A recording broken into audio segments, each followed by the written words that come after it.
Тапқыр Таймас. Ертеде қылышынан қан тамған бір зұлым патша болыпты. Ол жоқты сылтауратып, жазықсыз халықты жазалай беріпті.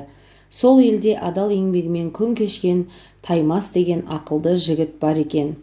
Жұрт дау-дамайды шешу үшін үнемі соған келіп жүгінетін көрінеді. Әлгі патша халықтың өзінен емес, Таймастан ақыл сұрайтынына намыстанып, оның көзін жоймақ болады. Талай рет жала жауып тұзақ құрса да, тапқыр Таймас құтылып кете беріпті. Әбден айласы таусылған патша уәзірлерін жинап, ақылдасып, оны құртудың амалын тапқандай болады.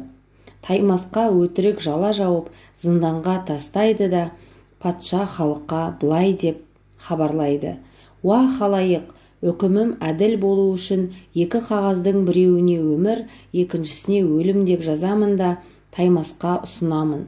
Ол екі қағаздың бірін алуға тиіс. Сонда не жазылса, Таймасқа кескен ең соңғы жазам сол. Бұл жолы да құтылып кетсе, оған ешқашан тиіспеймін». Жендеттер бүктелген екі қағазды ыдысқа салып, Таймасқа ұсынады.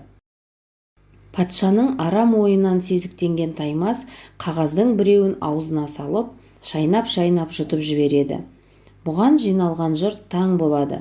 Оның бұл тосын қылығын күтпеген хан да не істерін білмей сасып қалады. Сонда халық арасынан бір қария шығып: «Уа падишах, жігіт қағаздың біреуін жұтып қойды. Сол қағазды алды деп есептейік. Ендеше қалған қағазды ашып оқиық та, жігіттің жұтқан қағаздында не жазылғанын білейік» депті. Екі қағазға да өлім деп жазған патша амалсыз қалған қағаздағы сөзді оқуға мәжбүр болыпты. Осылайша тапқыр Таймас патшаның зорлық-зомбылығынан бір жола құтылыпты.